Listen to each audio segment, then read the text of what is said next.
Hello, I'm Richard Ridge for BroadwayWorld. Following a critically acclaimed, sold-out run off-Broadway, Manhattan Theatre Club will bring Academy Award winner Tarell Alvin McCraney's play Choir Boy to Broadway. Under the direction of Cullman, it will open on January 8th, and we drop by the rehearsal room to meet the company. Sometimes I feel, sometimes I feel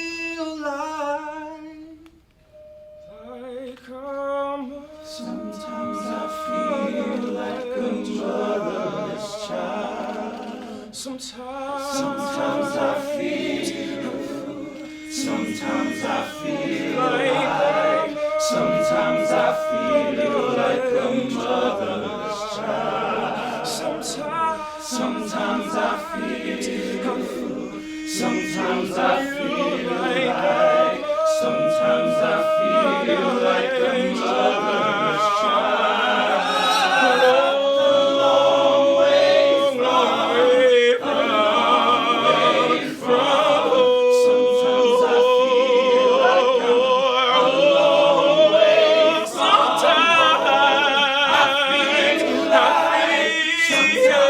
long way from. Take me back when you first got this play, why you said, yes, I have to direct this. I find the play to be unbelievably moving and gorgeous. It's about how, how one grows up to be a man, and it's about how institutions sometimes, no matter how benevolent their purpose is, cannot make space for difference. This young man who's at the center of this play is prodigiously talented, the head of the choir, but he also happens to be incredibly effeminate.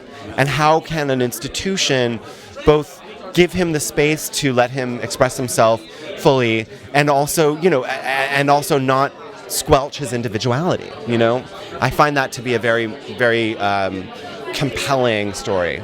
The play was commissioned by MTC right out of grad school, so it was something that was a bit of a gift. Whenever a theater as august as MTC comes to you and asks you to write a play for them, you sort of don't know what you're going to do. And what was interesting is that they asked me what I wanted to do, and I said I really wanted to write about a coming-of-age story, a time in my life when I was trying to figure out how to be an individual but also a part of the community at the same time. How excited are you? What does it all mean to you? It's really incredible. I think, it was my first job back in 2013 off Broadway, so 5 years later to be able to bring it back on Broadway and it be my Broadway debut just feels kind of incredible. I couldn't have dreamt it any better.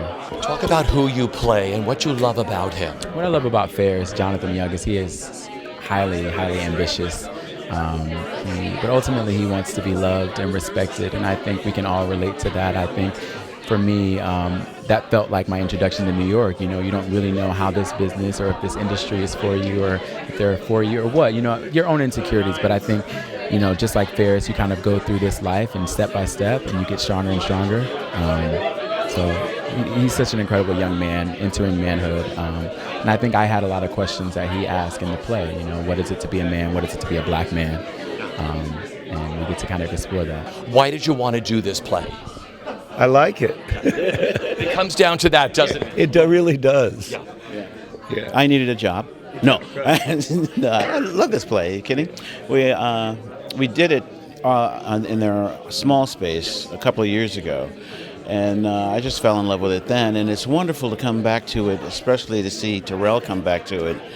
Now that he's been an administrator at Yale for so long, and because he's so intimately connected to all the perspectives of this piece. Singing today, what was that like? Just being here in the rehearsal room, getting together in front of the press to do this gorgeous spiritual.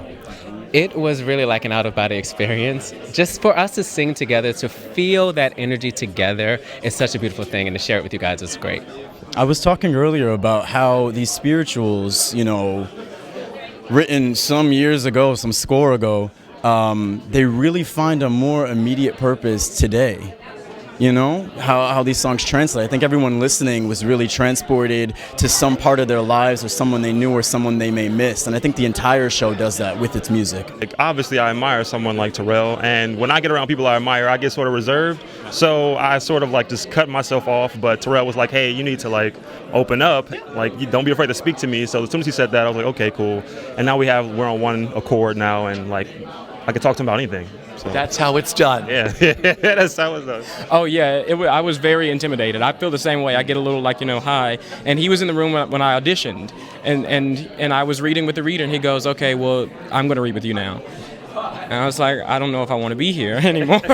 Like, okay, that's great. And because he's an actor too, so it's like, can I do this? But like he just said, like it's become a family, and he's just so nonchalant. Like he's not acting like he's the Academy Award winner. He's acting like he's here working on this project with all of us, which he is.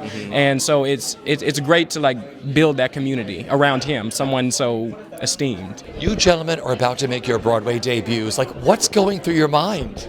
Everything. It's pretty surreal, but I keep saying that. I keep telling myself that I have to stop saying it's surreal because it's here and it's happening, and I think I deserve it, and I think we all deserve it because we worked hard to get here. Absolutely. Yeah. Just the opportunity to be able to serve, with this story, serve the people. I think this is an amazing story, and I think everybody should come see it because the message in the story is one to be heard. It's important because there's a lot of evidence of systemic injustice in America today. And I think that this show kind of compartmentalizes that and says that, well, society and the system is now this prep school. And how can you see the ways that the larger system works similarly to this prep school, right? And how the effects on these young gentlemen, how those same effects ring truer and maybe even louder, more violently outside in the macro, right?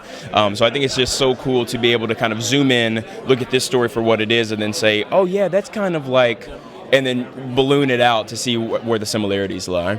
A lot of us deal with these issues and we just don't get to talk about them, especially when it comes to homophobia in the Black community. It can be difficult, and this is a Christian school, so that adds a whole nother layer of like push it down kind of vibe. So I'm glad that there will be young Black guys that will come see this show that are probably in the closet that will be like, wow, even in the hardest circumstance, Ferris, the lead character, can surmount this obstacle. I can too.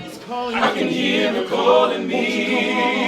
I can hear her calling me. I can hear her call, but I'm a long way from home. True believer. True believer. True believer. True believer. I'm a long way from home.